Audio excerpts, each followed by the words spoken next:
बिस्मिल्लाहिर्रहमानिर्रहीम। सज्जाद अहमद की तरफ से सबको सलाम पहुँचे। विजुअल बेसिक जो कि Punjab university BSc 2 year computer science के प्रोग्राम का हिस्सा है, ये इस विजुअल बेसिक का पार्ट नंबर 31 है। इस वीडियो में हम देखेंगे मुख्तलिफ प्रोग्राम की एग्जाम्पल। चलिए स्टार्ट करते हैं।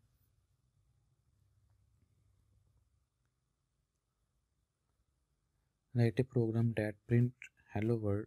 हेलो वर्ड प्रिंट करवाने के लिए प्रोग्राम लिखना है जो 5 टाइम प्रिंट करवाएगा यूजिंग वाइल लूप। जैसा कि हमने इससे पहली वीडियो में देखा कि वो लूप किस काम के लिए इस्तेमाल होता है, किसी भी काम को रिपीट कराने के लिए। बजाय कि हमने कोई प्रिंट कराना है हेलो वर्ड 5 दफ़ा क्या, 50 दफ़ा क्या, 500 दफ़ा क्या, 5000 दफ़ा क्या, तो हम बजाय कि उसको बार बार लिखें प्रिंट और अंदर डबल कोटेशन के अंदर लिख दें हेलो वर्ड, फिर प्रिंट हेलो वर्ड, फिर प्रिंट हेलो वर्ड, यानी कि जिस तरह ये स्टेटमेंट लिखी हुई है, अगर हम इसको 5 दफ़ा लिख दें तो सेम वही काम होगा जो हम अब लूप के जरिए करने लगे हैं। Start a new standard EXE project, place a command button on a form as follow. इस तरह एक बटन को रखा गया ऊपर और उसका नाम लूप रख दिया। Double click on the button and add the following code in the click event. इसको डबल क्लिक करेंगे तो ये वाली विंडो ओपन हो जाएगी और इसके अंदर क्लिक इवेंट के ऊपर हम ये कोडिंग लिखेंगे। Dim n as integer, n एक वेरिएबल लिया इंटीजर टाइप का। और अब n का क्या कमाल है, ये वही हमने जो पढ़ा था कि लूप 3 चीज़ों पर डिपेंड करता है। एक काउंटर वेरिएबल, ये काउंटर वेरिएबल का काम करता है और इसी के ऊपर हम मज़ीद आगे कंडीशन लगाएंगे। दूसरी चीज़, एक काउंटर वेरिएबल और एक कंडीशन और एक इंक्रीमेंट। 3 चीज़ें हमने पहले पढ़ी थी कि 3 चीज़ों पर डिपेंड करता है लूप। एक काउंटर वेरिएबल का इंक्रीमेंट या डिक्रीमेंट, और दूसरा कंडीशन, और तीसरा काउंटर वेरिएबल का इनिशियलाइजेशन, मतलब उसकी स्टार्टिंग वैल्यू।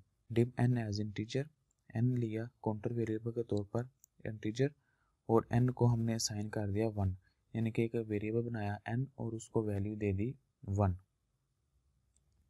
अब जो लूप का वाइल कीवर्ड है, ये जो शो कर रहा है कि हमने अब लूप स्टार्ट कर दी है। वाइल वो कह रहा है जब तक n छोटा है या बराबर है 5 के, यानी कि ये जो n है ये छोटा है या 5 के बराबर आ रहा है, तब तक तुम क्या करो, प्रिंट हेलो वर्ड। तब तुम प्रिंट कर दो हेलो वर्ड।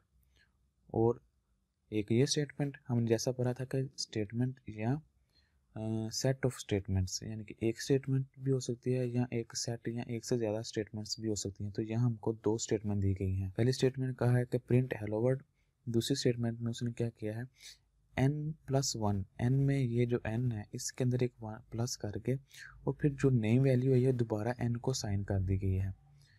तो इसको हम देखते हैं आगे मज़ीद।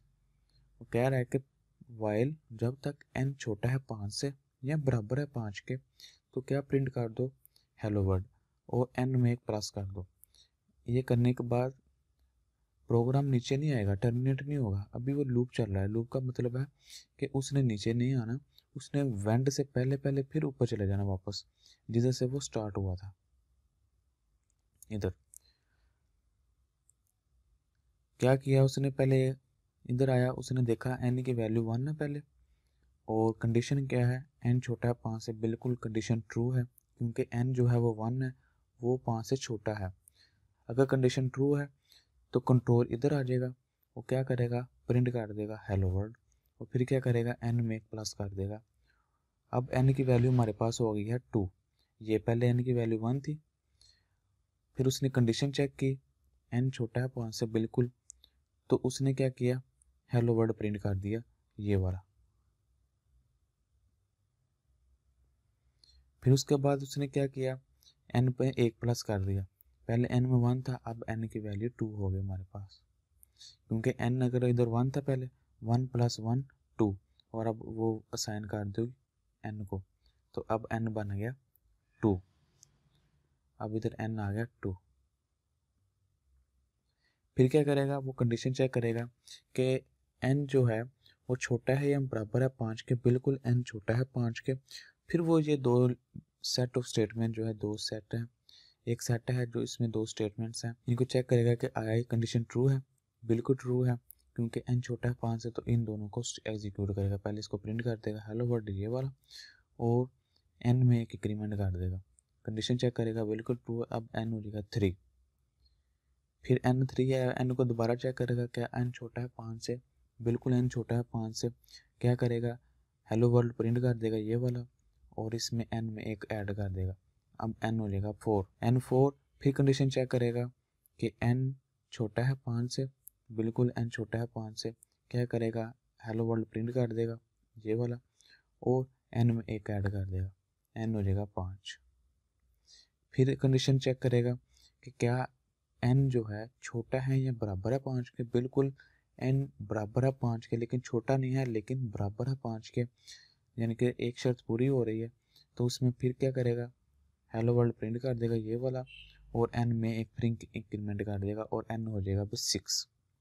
फिर इधर आके कंडीशन चेक करेगा, क्या n छोटा है या बराबर है 5 के, नहीं, क्योंकि ना n छोटा है 5 से, n में 6 पड़ा हुआ है, और ना ही वो बराबर है 5 के।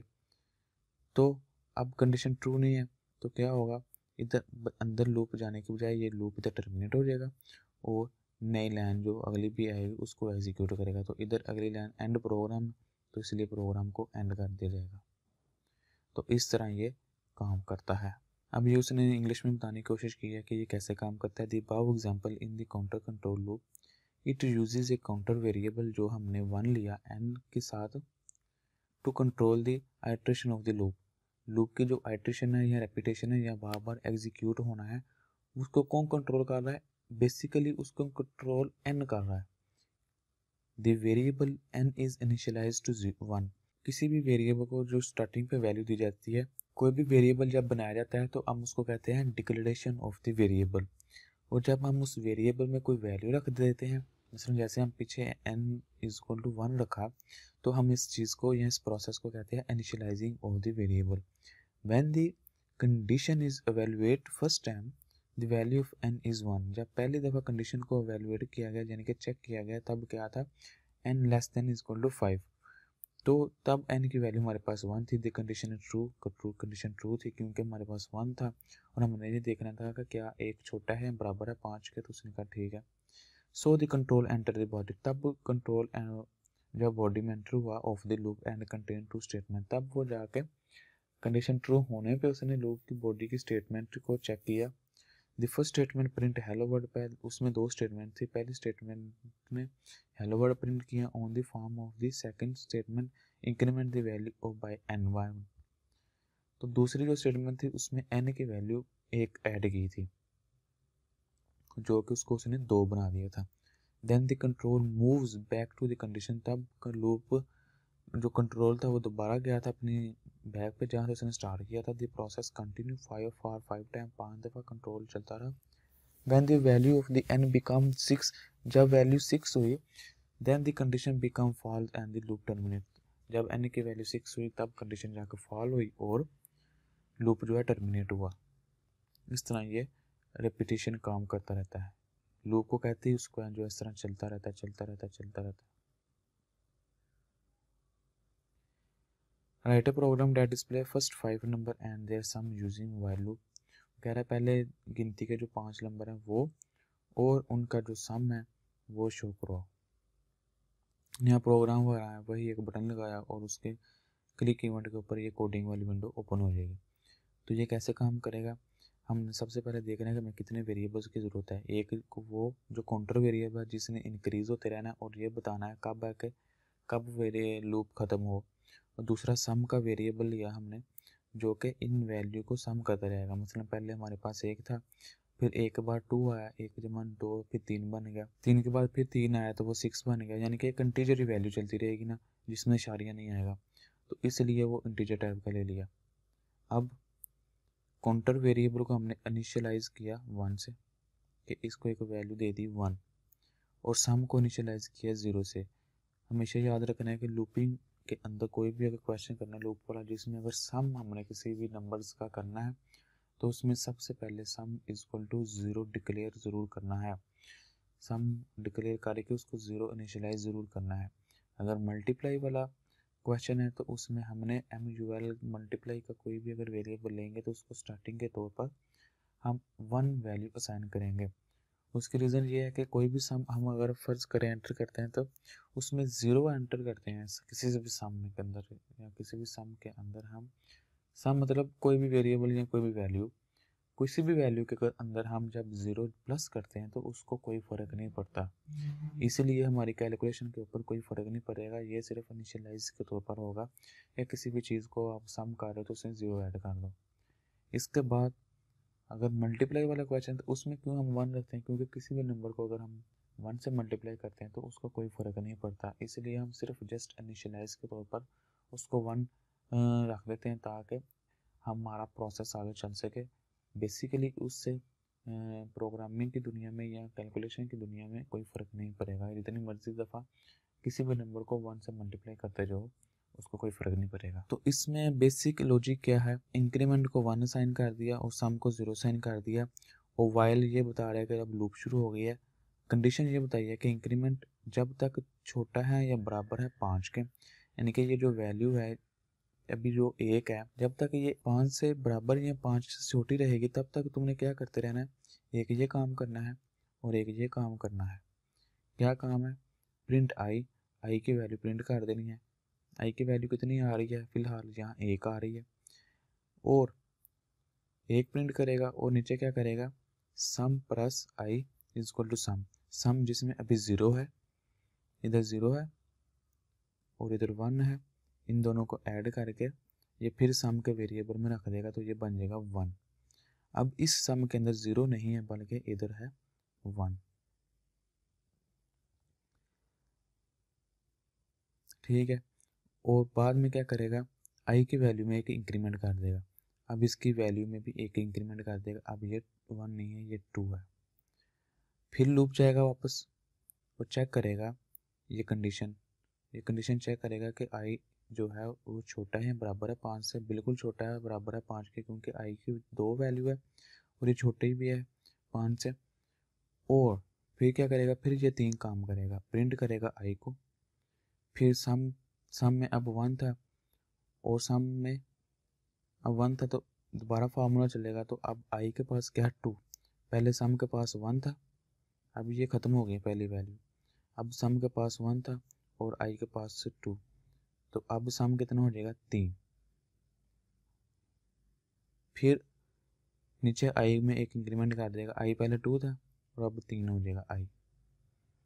इस तरह फिर चलेगा और कंडीशन चेक करेगा कि क्या 5 से छोटा है, आई बिल्कुल छोटा है, तो सम में ये वैल्यू ऐड कर देगा 3 और इसमें एक इंक्रीमेंट कर देगा, ये बन जाएगा 4 और सम को ऐड कर देगा 3 में, तो वो 6 बन जाएगा, सम जो है वो 6 बन जाएगा और आई जो है वो 4 बन जाएगा। फिर चेक करेगा 5, फिर चेक करेगा 6, जब 6 आएगा तो फिर ये नहीं जाएगा और उधर टर्मिनेट होकर वापस आ जाएगा, और एंड पे क्या प्रिंट कर देगा, सम बराबर है एज इट, क्योंकि ये डबल कोटेशन के अंदर है, और सम की वैल्यू जो आखिर पे एंड पे जाकर जमा करते करते करते करते 5 दफ़ा या 6 दफ़ा जो जमा करने के बाद वैल्यू आएगी वो बेसिकली सम के पास ही होगी, तो वो एज इट शो करा देगा तुम्हारा टोटल सम ये बना है।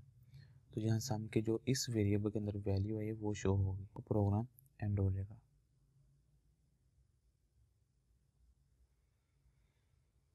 इस तरह program write input number and display it for on form until the user put in -1, यानी कि ऐसा प्रोग्राम लिखें जिसमें यूज़र नंबर प्रिंट इनपुट करता रहता है तब तक जब तक वो यूज़र -1 एंटर नहीं करता। पहले हमने जो तो लूप देखे उसमें हमने कंडीशन बता दी कि तब तक तुमने काम करना है जब तक ये कंडीशन ट्रू नहीं हो जाती, तो जब तक ये कंडीशन फॉल्स नहीं होती तब तक ये काम करते रहना। लेकिन यहाँ क्या बताया कि तब तक ये -1 या किसी भी नंबर को हम डिक्लेयर कर सकते हैं कि जब तक ये नंबर नहीं आ जाता तब तक तुमने काम करते रहना है। तो यही है कि नंबर नया प्रोजेक्ट स्टार्ट किया, उसके अंदर ये फॉर्म लगाया, एक बटन लगाया, उसके क्लिक कीवर्ड के ऊपर ये कोडिंग होगी। कोडिंग क्या होगी, एक नंबर जो कि हमने स्पेसिफाई करना है कि जिसके ऊपर प्रोग्राम टर्मिनेट होगा वो इंटीजर टाइप का ले लिया, तो उसको हमने वैल्यू साइन कर दी 1, वाइल एन बेसिकली स्टार्टिंग में तो हमने उसको 1 कर दिया। अगर लूप लगाया while not is equal to, ये इस तरह का जो हम कहते हैं ना नॉट इक्वल टू, और हम इसको इस तरह भी लिख सकते हैं नॉट इक्वल टू -1। जब तक n-1 नहीं हो जाता, ठीक है, जब तक n-1 नहीं आता तब तक तुम क्या करो, इनपुट लेते रहो यूज़र से। इसने देखा कि n की वैल्यू -1 नहीं है, नहीं है क्योंकि 1 है, तो कंडीशन ट्रू है, इस लूप के अंदर आ जाएगा। जब इस लूप के अंदर आएगा फिर यूज़र से एक वैल्यू लेगा n में, पहले वाली n जो भी थी वो ख़त्म हो गई, अब न्यू वैल्यू आ जाएगी n में, जो भी आएगी जो यूज़र एंटर करेगा और उसको प्रिंट करवा देगा। फिर क्या करेगा, फिर लूप चलेगा, ऐसे कंडीशन चेक करेगा कि अब n के पास जो भी यूज़र ने एंटर किया वो -1 तो नहीं है, अगर नहीं है तो फिर लूप चलेगा, नया फिर एक नंबर लेगा, वो फिर नई वैल्यू n में फिर स्टोर हो जाएगी, पहले वाली ख़त्म हो जाएगी और फिर उसको प्रिंट कर देगा। फिर लूप चलेगा, फिर चेक करेगा, फर्ज करेगा -1 किसी ने अब एंटर कर दिया पिछली लूप में, तो चेक करेगा कि -1 तो नहीं है, अगर है तो वो दोबारा आगे नहीं जाएगा बल्कि वो वेंड में आ जाएगा और प्रोग्राम ख़त्म हो जाएगा। यानी कि ये एक तरह की कंडीशन आती है इसमें।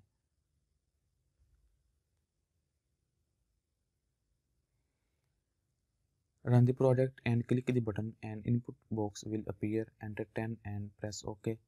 This will value print on the form and the input form will be appear again. This process will continue until the -1 in the input box. यानी क्या कह रहा है कि जब तक हम -1 एंटर नहीं करेंगे तो ये प्रोग्राम करता रहेगा। अगर फर्ज करें पहले यूज़र ने 50 एंटर किया, 50 प्रिंट होगा, फिर 32 एंटर किया, 32 प्रिंट होगा, फिर 124 एंटर किया, 124 प्रिंट होगा। जैसे उसने -1 एंटर किया, प्रिंट तो उसने कर दिया, लेकिन जैसे जाकर कंडीशन को उसको वो चेक करेगा वो लूप के अंदर, वो देखेगा ये -1 है, तो वो प्रोग्राम को टर्मिनेट आके लूप नहीं करेगा और उसको टर्मिनेट कर देगा। ये वही चीज़ उसने इंग्लिश में लिखी हुई है। इस तरह भी यही program, write a program that input starting and ending number from the user and then display all even number in the given range using while loop. वो कह रहा है कि स्टार्टिंग नंबर में और एक एंडिंग नंबर, कोई भी 2 नंबर दिए गए हैं जो यूज़र ने दिए हैं। मतलब अगर उसने स्टार्टिंग नंबर 10 दिया है यानी कि 10 से स्टार्ट करना है, और एंडिंग नंबर उसने अगर 300 दिया है यानी कि 300 तक ये काम करना है, तो उसके अंदर क्या करना है, जितने भी ऑड नंबर हैं और जितने भी इवन नंबर आए हैं उनको प्रिंट कर दो या उनकी तादाद प्रिंट कर दो। तो इसका प्रोग्राम ये है, आप इसको देख सकते हैं। बेहतरीन हल यही है कि आप इनको रजिस्टर के पे हल करें, इसकी लॉजिक को समझें और बार बार इसकी प्रैक्टिस करें ताकि आपके माइंड में ये अच्छा से समझ आ जाए। Thank you for watching. अल्लाह हाफिज़। अगर कोई क्वेश्चन है कंप्यूटर साइंस के मतलब वो पूछे, दिए गए क्विज़ के आंसर कमेंट्स करें, चैनल को सब्सक्राइब करें और इस वीडियो को अपनी क्लास वालों के साथ शेयर करें।